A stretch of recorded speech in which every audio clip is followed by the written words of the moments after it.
In our modern world of gardening, we're often told that we need to buy things to make our plants grow well. We see shelves in garden centers filled with colorful bags and bottles, all promising bigger flowers and more fruit. But what if I told you that nature has already provided a perfect plant food?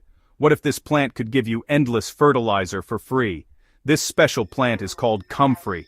It's a humble, hard-working plant that sadly many gardeners have forgotten. For centuries it was a gardener's best friend. It's time we reacquaint ourselves with this remarkable gift from the earth and understand its quiet power. Comfrey is not a new discovery. It's an ancient plant with a long and trusted history. Long before chemical fertilizers were ever invented, gardeners and farmers knew about comfrey's special magic. They relied on it to keep their soil rich and their crops healthy. This plant is a powerhouse of nutrients. It works tirelessly, pulling minerals from deep within the soil, way beyond the reach of most other plants. Then, it stores these precious minerals in its leaves, just waiting to be shared. It's really like having a living, breathing fertilizer factory right in your own garden.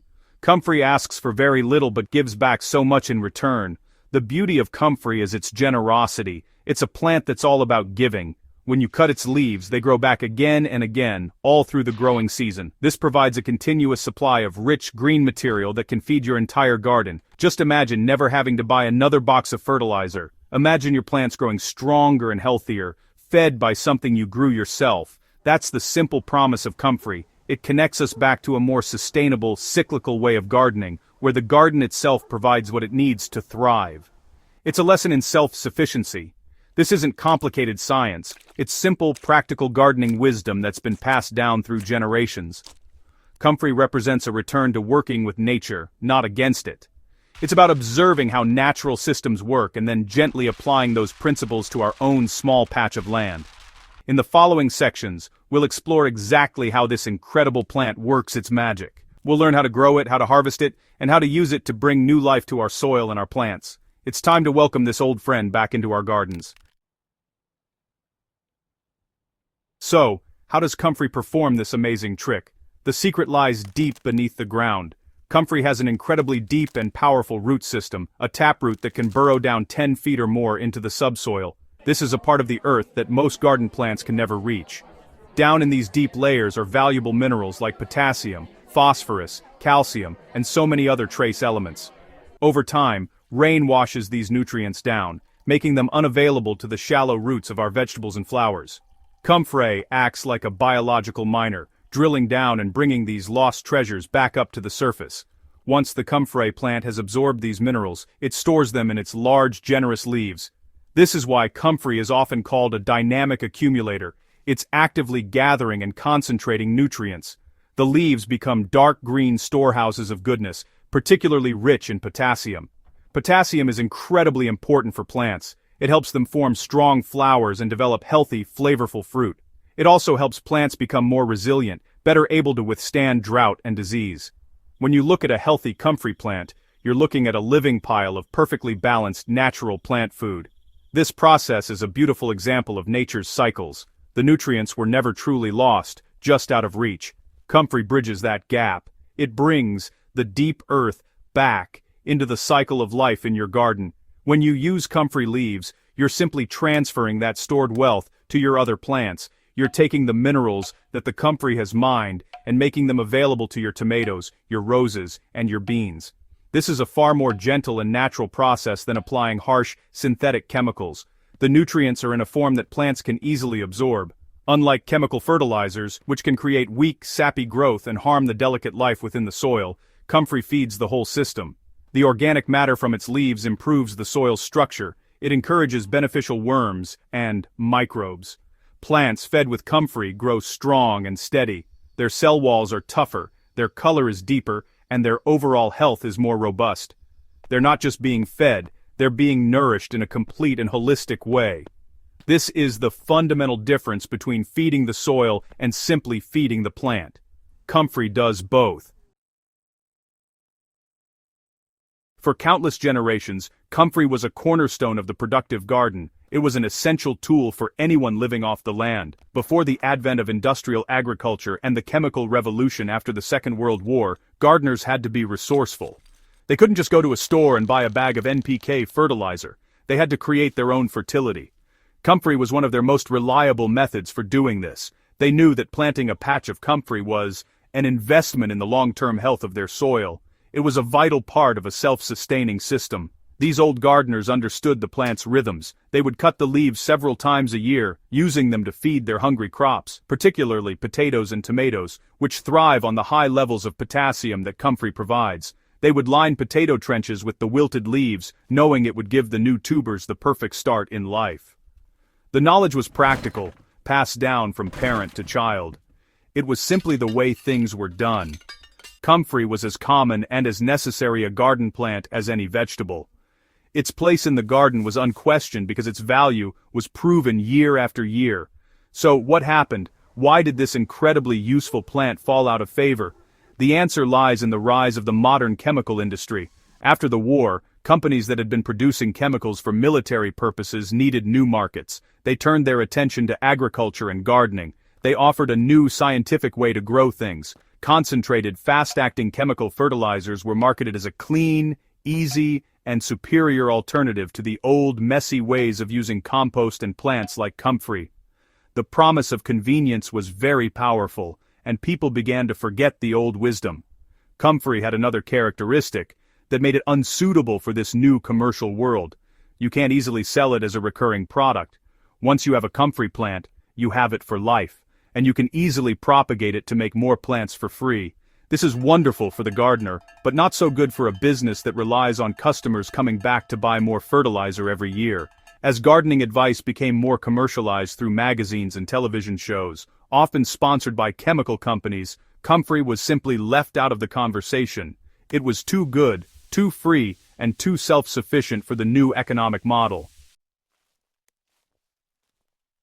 One of the most potent ways to use comfrey is to make a liquid fertilizer, often called comfrey tea.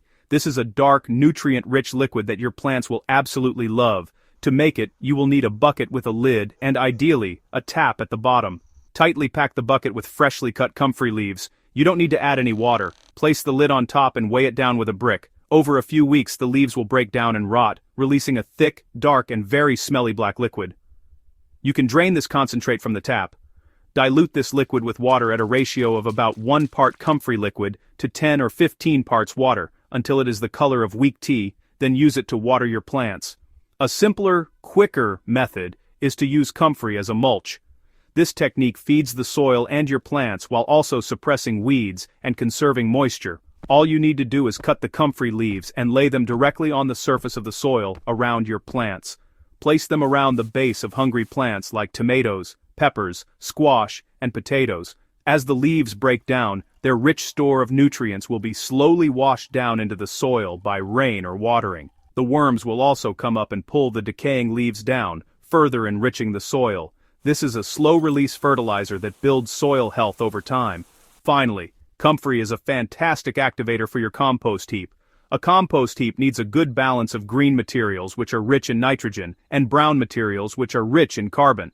Comfrey leaves are an incredibly rich source of nitrogen, and their high moisture content helps to get the decomposition process started quickly.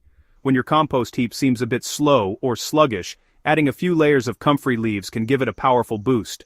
The leaves break down rapidly, raising the temperature of the heap and encouraging the bacteria and fungi that are responsible for creating beautiful, crumbly compost. Each of these methods is incredibly simple and requires no special equipment. For the liquid feed, you just need a bucket. For the mulch, you just need a pair of gardening shears. For the compost activator, you just need a compost bin. There is no precise science to it. You can't really get it wrong. Whether you are making a liquid feed, laying down a mulch, or boosting your compost heap, you are participating in a wonderful natural cycle. You are taking from one part of the garden to give to another, building fertility and life with every cut of the leaves. Now that you know how wonderful comfrey is, you will want to grow it. It is very easy. The most important thing to know is that comfrey can be invasive if you plant the common variety from seed. It spreads very easily. Because of this, gardeners have developed a special sterile variety called Bocking 14. This type of comfrey does not produce viable seed, so it will not spread all over your garden. You plant it once, and it stays where you put it. You can buy Bocking 14 as small plants, or as root cuttings, which are called offsets. Find a sunny or partially shaded spot for it, preferably a corner of the garden where it can be left to its own devices. Once you have planted your comfrey, it needs very little care. It is a tough, resilient plant. For the first year, just let it grow to establish its deep root system. Do not cut it at all. This allows the plant to build up its strength. From the second year onwards, you can begin harvesting. You can cut the plant down to about 2 inches above the ground 2 or 3 times during the growing season. The best time to cut is just as the plant is about to flower, as this is when the nutrient content in the leaves is at its highest. After cutting, the plant will quickly regrow a new flush of leaves, ready for the next harvest. Plants fed with comfrey look different from those fed with chemical fertilizers. They have a look of deep, settled health. The growth is strong and sturdy, not forced and weak. The leaves have a rich dark green color. The flowers are more plentiful, and the fruits that follow have a more intense, satisfying flavor. You are not just feeding the plant, you are feeding the soil biology that supports the plant. This creates a healthier ecosystem. The improved soil structure holds water better, making your plants more resistant to dry spells. You will find that your garden becomes more resilient and full of life. By growing and using comfrey, you are taking a small but powerful step towards a more sustainable garden. You are closing the loop, recycling nutrients and building fertility from within your own plot of land. This is how nature works. Nothing is wasted. Every fallen leaf and decaying stem has a purpose. Comfrey reminds us of this beautiful cyclical truth, so find a small corner for this amazing plant. Grow it, use it, and then, most importantly, share its secret. Tell another gardener about this forgotten friend, and help bring this old wisdom back into our modern world.